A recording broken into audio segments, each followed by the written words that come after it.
नमस्कार, वड़क्कम, शुभ संध्या, good evening. कैसे हैं आप सभी? आप देख रहे हैं कैरियर प्लस यूट्यूब चैनल। मैं नीरज निमल आप सभी का बहुत बहुत स्वागत करता हूं। तो मित्रों, आज मैं बात करने वाला हूं आपके साथ में कुछ प्रीवियस ईयर्स के क्वेश्चंस पर। प्रीवियस ईयर्स के क्वेश्चंस देखना आपके लिए बहुत ज़्यादा ज़रूरी भी है, ठीक है। तो ये लेसन नंबर 1 के ही कुछ क्वेश्चंस हैं। जो आपका लेसन नंबर 1 है एनवायरनमेंट या पर्यावरण, इसके जो पहला पार्ट था ना इन क्वेश्चंस का, वो आपको प्रोवाइड करा दिया गया है। आप प्लेलिस्ट में जाकर के इसको सीन कर सकते हैं। चैनल पर इसके पहला पार्ट पड़ा हुआ है और सेकंड पार्ट में ये सारे क्वेश्चंस वे क्वेश्चंस हैं जो आपके पहले एग्जाम्स में आ चुके हैं, ठीक है। और मोस्टली क्वेश्चंस आपके टोटल ही क्वेश्चंस आए हुए हैं। कोई एच टेट में, कोई यूपी टेट में, कोई सी टेट में, कोई सीजी टेट में, कोई एच टेट में, इस प्रकार से, ठीक है। तो पीवी जो प्रीवियस क्वेश्चंस हैं, पीवीक्यू हैं, ये आपके लिए बहुत मोस्ट इंपॉर्टेंट होते हैं, ठीक। आप जितना ज़्यादा प्रीवियस क्वेश्चंस को देखेंगे, जितना ज़्यादा आप टेस्ट सीरीज को सॉल्व करेंगे, उतने आपके चांसेस मार्किंग की बढ़ जाती है, ठीक है। चलिएगा, टाइम वेस्ट नहीं करते हैं। अगर चैनल आपको अच्छा लगता है तो चैनल को सब्सक्राइब कर लें, वीडियो अच्छा लगता है तो वीडियो को लाइक कर दें, ठीक है। चलिए, मैं पहला प्रश्न लेता हूं आपके सामने कि एक अध्यापक मेधा पाटेकर व अमृता देवी बिश्नोई के योगदान पर बोल रहा है। एक टीचर है क्लास के अंदर, वह बोल रहा है किस किस के योगदान पर? मेधा पाटेकर व अमृता देवी। अब हमें पता करना कि अमृता और मेधा, ये दोनों का जो योगदान है, कंट्रीब्यूशन है, वो किस क्षेत्र में रहा है, ठीक है। वही हमारे प्रश्न का आंसर भी होगा। तो देख लेते हैं, ऑप्शन आपके सामने दिए। दोनों का संबंध जल संरक्षण के आंदोलन से है। क्या दोनों महिला सशक्तिकरण आंदोलन से संबंध हैं? या दोनों के आंदोलन पर्यावरणीय मुद्दों पर हैं? या दोनों ने चिपको आंदोलन को आगे बढ़ाया? आखिर इस प्रश्न का राइट आंसर क्या होगा, ये आपको यहाँ पर बताना है। तो सही जवाब क्या होगा दोस्तों? सही जवाब यहाँ पर होगा सी ऑप्शन की दोनों के आंदोलन पर्यावरणीय मुद्दों पर हैं। इन दोनों ने ही पर्यावरण से संबंधित मूवमेंट चलाए थे, ठीक है। आगे प्रश्न है कि वन्य प्राणी सप्ताह प्रतिवर्ष मनाया जाता है। वन्य प्राणी सप्ताह प्रतिवर्ष कब मनाया जाता है, ये आपको यहाँ पर बताना है। क्वेश्चन हमारा यूपी टेट के नवंबर 2013 में आया था, ठीक है। नवंबर 2013 के एग्जाम में आया था। नवंबर के प्रथम सप्ताह में, अगस्त के प्रथम सप्ताह में, क्या अक्टूबर के प्रथम सप्ताह में मनाते हैं क्या, या जुलाई के प्रथम सप्ताह में मनाया जाता है वन्य प्राणी सप्ताह? कब मनाया जाता है ये आपको यहाँ पर बताना है। तो सही जवाब यहाँ पर मेरे दोस्तों, मेरे मित्रों, मेरे भाइयों, सही होगा अक्टूबर के प्रथम सप्ताह में वन्य प्राणी सप्ताह मनाया जाता है, ठीक है। चलिए, आगे प्रश्न आपके सामने है, मोस्ट इंपोर्टेंट। ये क्वेश्चन बहुत बार आता है। सन 1992 में पर्यावरण सुरक्षा से संबंधित प्रथम पृथ्वी सम्मेलन किस शहर में हुआ? प्रथम पृथ्वी सम्मेलन जो हुआ था वो कौन से शहर में हुआ था? 1992 में, ठीक। ये तो नवंबर 2013 में यूपी टेट में आया था। Copenhagen, Rio de Janeiro, Washington, Stockholm. बहुत सारे बच्चे इसके ऑप्शन को पढ़ करके तुरंत समझ गए होंगे कि इस प्रश्न का सही जवाब क्या है। तो राइट आंसर यहाँ पर बी ऑप्शन होता है कि रियो डी जेनेरो में विश्व में सबसे पहले जो पृथ्वी सम्मेलन हुआ था, सबसे पहले रियो डी जेनेरो में हुआ था 1992 में, ठीक है। चलिए, अब देखिए ये नेक्स्ट क्वेश्चन दिया है दोस्तों कि ये प्रश्न भी हमारा यूपी टेट नवंबर 13 में ही आया था। यदि एक मेंढक एक टिड्डे को खाता है, एक मेंढक है वो टिड्डे को खाता है, तो ऊर्जा का स्थानांतरण होगा। अब हुआ क्या, एक मेंढक ने एक टिड्डे को खा लिया, ठीक। टिड्डा एक कीट होता है, ठीक। उस कीट को किसने खा लिया? मेंढक ने खा लिया। तो आप हमें बताना कि इसमें ऊर्जा का स्थानांतरण किस प्रकार से हुआ? उत्पादक से अपघटक को हुआ, उत्पादक से प्राथमिक उपभोक्ता को हुआ, प्राथमिक उपभोक्ता से द्वितीय उपभोक्ता को हुआ, या द्वितीय उपभोक्ता से प्राथमिक उपभोक्ता को हुआ? सही जवाब इसमें क्या होगा? देखिए, सबसे पहले क्या होता है, घास वनस्पति होता है, तो प्राथमिक उपभोक्ता कौन हुआ? कीट पतंगे हुए। प्राथमिक उपभोक्ता से द्वितीय उपभोक्ता में इसमें एनर्जी का स्थानांतरण होगा, ठीक है। चलिए, अब नेक्स्ट क्वेश्चन हमारे सामने है क्या? नेक्स्ट क्वेश्चन 28 ले लेते हैं मित्रों। 28 नंबर क्वेश्चन है कि निम्न में से पृथ्वी पर कौन सा पारिस्थितिकी तंत्र सबसे बड़ा है? कौन सा पारिस्थितिकी तंत्र सबसे बड़ा है पृथ्वी पर? यह प्रश्न भी हमारा नवंबर 13 के यूपी टेट में आया था। रेगिस्तान, समुद्र, वन या कृषि भूमि? कौन सा पारिस्थितिक तंत्र सबसे बड़ा है? तो आप सही जवाब बताएंगे। देखिए, सबसे बड़ा पारिस्थितिक तंत्र समुद्र है। सबसे बड़ा पारिस्थितिक तंत्र। समुद्र है, इसमें सभी कीट, इसमें सभी वनस्पति पाए जाते हैं, ठीक, अधिक से अधिक पाए जाते हैं। तो ये प्रश्न भी मोस्ट इंपोर्टेंट है, ठीक है, ध्यान रखें इसको। आगे क्वेश्चन है कि पर्यावरण को बचाने के लिए चिपको आंदोलन से कौन सा राज्य जुड़ा है। तो देखिए यूपी टेट में ही आया था सन 2013 में। इस प्रश्न का उत्तर तो मुझे पूर्ण विश्वास है कि आप लोग तुरंत दे देंगे, उत्तराखंड से जुड़ा हुआ है, ठीक है। सुंदरलाल बहुगुणा का नाम इससे जुड़ा हुआ है चिपको आंदोलन से, और उत्तराखंड के चमोली जनपद में इसका चिपको आंदोलन का स्टार्टिंग हुई थी, शुरुआत हुई थी, ठीक है। चलिए अब नेक्स्ट क्वेश्चन लेंगे 30 नंबर का, कि निम्नलिखित में से कौन द्वितीय श्रेणी का उपभोक्ता है। अभी हमें द्वितीय श्रेणी के उपभोक्ता को बताना है। ये प्रश्न हमारा यूपी टेट का जून 2013 में आया था मित्रों। इस प्रश्न का सही जवाब क्या होगा, तो यहाँ पर सही जवाब होगा शेर, ठीक है, क्योंकि जो द्वितीय श्रेणी का उपभोक्ता होता है वो मांसाहारी होता है। क्योंकि अभी हमने बात की थी प्राथमिक उपभोक्ता और द्वितीय उपभोक्ता में जो एनर्जी का ट्रांसफ़र हो रहा था, तो फर्स्ट था कीट और दूसरा था मेंढक, मेंढक ने इसको खाया था, ठीक। चलिए अब आगे बात करेंगे चिपको आंदोलन किस राज्य से संबंधित है। देखिए ये प्रश्न फिर से आया, और लेकिन आया कब था, ये बी टेट में आया है 2011 में, उधर यूपी टेट में आया था, ठीक है। तो प्रश्न का आंसर तो सभी को याद हो गया था, उत्तराखंड राज्य से रिलेटेड है। ये बी टेट है दोस्तों, बिहार टेट है, ये बिहार के बच्चों के लिए कामयाब है होंगे प्रश्न ये, लेकिन यूपी टेट में भी आते हैं। खाद्य श्रृंखला में ऊर्जा का प्रवाह होता है। खाद्य श्रृंखला में ऊर्जा का प्रवाह हमें बताना है किस कैसा होता है, एक दिशीय, बहुदिशीय, चक्रीय या उभय दिशीय, कैसा होता है मित्रों, ये यहाँ पर बताना है आपको जवाब। तो ऊर्जा का जो प्रभाव होता है वो एक दिशीय होता है, ठीक है, एक दिशीय। तो ए ऑप्शन हमारे प्रश्न का राइट आंसर होगा। अब आगे प्रश्न है, देखिए पारितंत्र में ऊर्जा का प्राथमिक स्रोत है। आपको पारितंत्र में ऊर्जा का प्राथमिक स्रोत बताना है। ये प्रश्न एच टेट में 15 में आया और बी टेट में 11 में आ चुका था। तो मित्रों प्रश्न तो बड़ा इंपॉर्टेंट सा हो गया। वनस्पति है क्या, सूर्य का प्रकाश है क्या, परमाणु ऊर्जा है क्या, भोजन है क्या। पारितंत्र में ऊर्जा का प्राथमिक स्रोत पूछा गया मित्रों, प्राथमिक स्रोत। अगर आपने क्वेश्चन को ठीक से पढ़ लिया, आंसर क्वेश्चन के अंदर छिपा होता। देखिए प्राथमिक स्रोत के बारे में अगर हम बात करेंगे पारितंत्र में ऊर्जा का, तो वह सूर्य का प्रकाश होता है, ठीक। तो प्रश्न का जवाब भी बी ऑप्शन राइट होगा। अब नेक्स्ट क्वेश्चन है कि निम्न में से कौन सा पर्यावरण अध्ययन का घटक नहीं है। इनमें से पर्यावरण अध्ययन का घटक कौन सा नहीं है। प्रश्न बी टेट में आया था 2011 में, और इसका सही जवाब क्या होगा, मानव, वायुमंडल, जनमंडल, या क्या होगा, इसमें सही जवाब होगा सौरमंडल, ठीक है।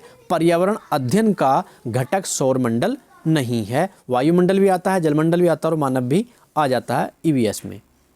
यह चिपको आंदोलन के प्रणेता कौन थे। देखिए प्रश्न यहाँ पर अलग करके आया था, पी टेट में आया था, पंजाब के टेट में आया था सन 2011 में। तो सभी को जवाब तो मैं पहले भी बता चुका हूँ, मुझे विश्वास है कि सभी लोगों को पता भी होगा। सुंदरलाल बहुगुणा इस प्रश्न का सही जवाब होगा, ठीक है मित्रों। अब आगे प्रश्न आपके सामने कि पर्यावरण संरक्षण पर निम्न में से कौन सा गैर सरकारी संघ समर्पित है। अब यहाँ पर गैर सरकारी संघ के बारे में बात की जा रही है। नॉन गवर्नमेंट ऑर्गेनाइजेशन कौन सा ऐसा है जो पर्यावरण संरक्षण के लिए समर्पित है। तो WWF है क्या, भारतीय वन्य जीव बोर्ड है क्या, राष्ट्रीय वन्य जीवन क्रिया योजना है क्या, या उपरोक्त सभी हैं। और प्रश्न हमारा पी टेट के 2011 के प्रश्न पत्र में आया था। सही जवाब होगा WWF, वर्ल्ड वाइल्ड फंड।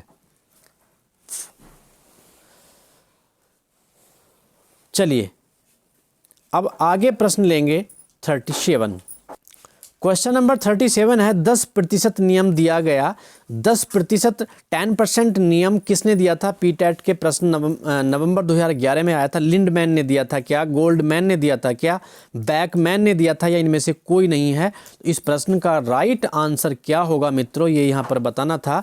10% नियम जो दिया गया था वो लिंडमैन के द्वारा दिया गया था, इसलिए हमारे प्रश्न का ए ऑप्शन राइट हो जाएगा, ठीक है। अब नेक्स्ट क्वेश्चन है, देखिए नेक्स्ट क्वेश्चन हमारा यूपी टेट के 11 के पेपर में आया था, एच टेट के 15 में आया था। पर्यावरण दिवस कब मनाया जाता है, क्योंकि पेपर भी हमारा ईवीएस का ही है, तो पर्यावरण दिवस कब मनाते हैं, एनवायरनमेंट डे कब मनाया जाता है, ये आपको यहाँ पर बताना है। पर्यावरण दिवस 5 नवंबर को, 5 जनवरी को, 5 जून को या 5 सितंबर को। मुझे पूर्ण विश्वास है सभी को पता होगा कि विश्व पर्यावरण दिवस जो मनाया जाता है वह 5 जून को मनाया जाता है, और इस प्रश्न का जवाब सभी को याद होगा और इसको तो कोई भूलेगा ही नहीं है। चलिए आगे बढ़ो भाई।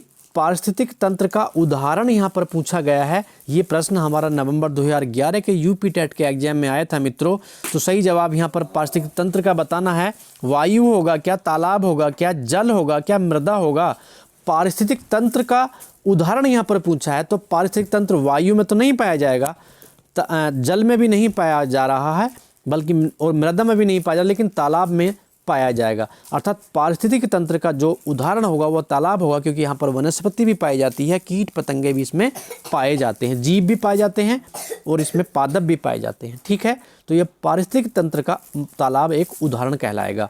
कौन जैविक कारक नहीं है, कारक जैविक और अजैविक होते हैं, तो यहाँ पर जैविक कारक कौन नहीं है, अर्थात जो अजैविक है वो जैविक नहीं होगा। पेड़ पौधे हैं, जंतु है, सूक्ष्म जीव है या प्रस्तर है। तो यहाँ पर सही प्रश्न का जवाब क्या होगा, मुझे विश्वास है कि सही आंसर यहाँ पर मिल जाएगा। यहाँ पर आंसर जो है डी ऑप्शन पर जाएगा। ठीक है, ये तीनों जैविक कारक हैं। चलिए अब नेक्स्ट क्वेश्चन है कि अधिकतर पेड़ पौधे पाए जाते हैं, ये लो, ये प्रश्न हमारा नवंबर 2011 के यूपी टेट के पेपर में आया था। अधिकतर पेड़ पौधे पाए जाते हैं कहाँ पर, स्थल मंडल में, जल मंडल में, वायुमंडल में कि प्रकाश मंडल में।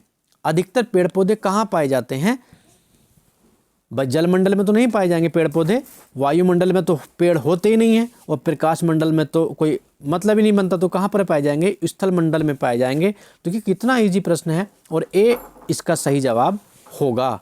नेक्स्ट क्वेश्चन भी हमारा यूपी टेट के जनवरी 2011 में आया था। निम्नलिखित में से जैविक घटक है, जैविक घटक पूछा गया है यहाँ पर भी, पादप, मृदा, वायु या जल। अब यहाँ पर आपको बताना है प्रश्न का सही जवाब, तो क्या होगा, देखिए दोस्तों, जैविक घटक कौन होगा, तो जैविक घटक के अंतर्गत आता है कौन, पादप आएंगे। ठीक है, मृदा, जल, वायु ये सभी अजैविक हो जाएंगे। चलिए हमारे देश में वन महोत्सव दिवस मनाया जाता है। आपको बताना कि वन महोत्सव दिवस कब मनाया जाता है, 2 अक्टूबर को, 1 जुलाई को, 10 अगस्त को या 1 दिसंबर को मनाया जाता है। तो इस प्रश्न का सही जवाब होगा 1 जुलाई को वन महोत्सव दिवस मनाया जाता है। ठीक है, जुलाई का प्रथम सप्ताह में जो है वन महोत्सव मनाया जाता है। नेक्स्ट प्रश्न है कि पर्यावरण के अंतर्गत आते हैं। आपको यहाँ पर बताना है, ये सीजी टेट का, छत्तीसगढ़ का जो टेट होता है, सन 2011 के एग्जाम में ये प्रश्न आया था। पर्यावरण के अंतर्गत आते हैं पेड़ पौधे, जीव जंतु, रिश्ते नाते, संस्कृति, मकान, सड़कें, पूजा स्थल या उपरोक्त सभी पर्यावरण के अंतर्गत पूछा जा रहा है दोस्तों। तो सही जवाब यहाँ पर पर्यावरण के अंतर्गत सभी चीज़ें आ जाती हैं, उपरोक्त सभी इस प्रश्न का करेक्ट आंसर होगा। अब नेक्स्ट क्वेश्चन दिया है कि ऊर्जा का पिरामिड होता है। आपको ऊर्जा के पिरामिड के बारे में बताना है। सीधा होता है, उल्टा होता है, अनियमित होता है या इनमें से कोई नहीं होता। ये प्रश्न भी छत्तीसगढ़ के टेट में आया था। तो देखिए, जो ऊर्जा का पिरामिड होता है वो आपने देखा होगा, वह कैसा होता है, वो सीधा होता है। ठीक है, वो सीधा होता है। ए ऑप्शन इसका सही जवाब होगा। प्राकृतिक एवं सामाजिक सांस्कृतिक पर्यावरण के बीच अंतरक्रिया का उदाहरण है क्या। प्राकृतिक एवं सामाजिक सांस्कृतिक पर्यावरण के बीच अंतरक्रिया का उदाहरण कौन सा है। वनों की कटाई करना, शिकार करना, निर्माण कार्य करना या उपरोक्त सभी। इस प्रश्न का सही जवाब क्या होगा। 90% क्वेश्चन में जहाँ उपरोक्त सभी होता है ना, वो सही होता है। 10% क्वेश्चन ऐसे होते हैं जो अपवादग्रस्त होते हैं, जहाँ पर उपरोक्त सभी आंसर सही नहीं होता। ठीक है, चलिए अब आगे लेंगे क्वेश्चन नेक्स्ट के प्राकृतिक पर्यावरण के प्रमुख घटक यहाँ पर पूछे गए हैं। देखिए, प्रमुख घटक के बारे में बात चल रही है। छत्तीसगढ़ के टेट के सन 2011 के एग्जाम में आया था। सभी जीव, भू आकृतिक कारक, जलवायविक कारक या उपरोक्त सभी। तो सही जवाब यहाँ पर भी उपरोक्त सभी होगा। डी ऑप्शन इस प्रश्न का भी सही जवाब है। ये सभी प्राकृतिक कारक हैं। एक पोषण स्तर से दूसरे पोषण स्तर पर ऊर्जा का कितना भाग स्थानांतरित होता है। देखिए, एक पोषण स्तर से अगर हमें ऊर्जा प्राप्त करनी है या ट्रांसफ़र की जाती है दूसरे पोषण स्तर में, तो उसमें कितने % ऊर्जा ट्रांसफ़र हो पाती है। ठीक, 100% तो ट्रांसफ़र ऊर्जा होती नहीं है, तो होती कितने % है, ये प्रश्न है यहाँ पर। तो देखिए वहाँ पर सही जवाब होगा डी ऑप्शन, 10% ऊर्जा का स्थानांतरण होता है एक पोषण स्तर से दूसरे पोषण स्तर में। ठीक है, अब आगे नेक्स्ट क्वेश्चन है, वन्य जीव सप्ताह मनाया जाता है, ये RTET में आया था जनवरी 2011 में। वन्य जीव सप्ताह कब मनाया जाता है दोस्तों? इस प्रश्न का सही जवाब क्या होगा? चारों ऑप्शन आपके सामने हैं, तो सही जवाब मैं आपको बता देता हूं। 1 अक्टूबर से लेकर के 7 अक्टूबर तक वन्य जीव सप्ताह मनाया जाता है। ठीक है, चलिए आगे प्रश्न है कि निम्नलिखित में से कौन सी खाद्य श्रृंखला घास मैदानों की नहीं है? अब ये जो खाद्य श्रृंखलाएं नीचे दी गई है ना, इनमें से हमें ये बताना कि इनमें से कौन सी घास मैदानों की खाद्य श्रृंखला नहीं है। ठीक है, ये प्रश्न हमारे सामने है। कीट, मेंढक, सांप, खरगोश, लोमड़ी, शेर, प्लावक, मछली, व्हेल, चूहा, सांप, गिद्ध, घास मैदानों की कौन सी नहीं है? तो यहाँ पर आप जब सबको पढ़ेंगे तो मुझे विश्वास है आप आंसर पर पहुँच जाएंगे। देखिए घास मैदान की बात चल रही, तो जैसे इसमें देख पा रहे हैं हम मछली, व्हेल, अब ये सब कहाँ पाए जाते हैं? ये तो पानी में पाए जाते हैं, जल में पाए जाते हैं ना, जलीय जीव हैं, तो या तो तालाब में होंगे या फिर समुद्र में होंगे, तो घास मैदानों में तो ये नहीं होंगे, इसलिए हमारे प्रश्न का सही जवाब सी बन जाएगा। ठीक है, अब एक प्रश्न आगे दिया हुआ है, CTET में पूछा गया था प्रश्न मित्रों, CTET के जनवरी 2011 में पूछा गया था। ये प्रश्न आप पहले पढ़ भी चुके हैं। किसके नेतृत्व में चिपको आंदोलन को बल मिला? देखिए प्रश्न को 3 बार पूछा जा गया, अर्थात हर जगह पूछा जा रहा, तो इसका मतलब ये हो जाता है कि ये प्रश्न इम्पोर्टेंट है। तो सही जवाब इसका सभी को पता है, चिपको आंदोलन को जो बल मिला था वो किसके नेतृत्व में मिला था? तो सही जवाब होगा सुंदरलाल बहुगुणा। तो मित्रों ये प्रश्न थे हमारे पर्यावरण नाम का जो आपका सबसे पहला चैप्टर होता है, उस टॉपिक से रिलेटेड क्वेश्चंस थे, और जो सभी प्रश्न पहले आ चुके हैं। ठीक है, ये सभी प्रीवियस के क्वेश्चंस थे, तो मुझे विश्वास है कि ये प्रश्न आपको अच्छे लगे होंगे। ठीक है, अगर वीडियो अच्छा लगा था तो वीडियो को लाइक करें, और नेक्स्ट वीडियो को देखने के लिए चैनल को सब्सक्राइब कर लीजिएगा। बहुत बहुत धन्यवाद आपका, और कंटिन्यू आप अपनी तैयारी में जुटे रहिएगा। Thank you.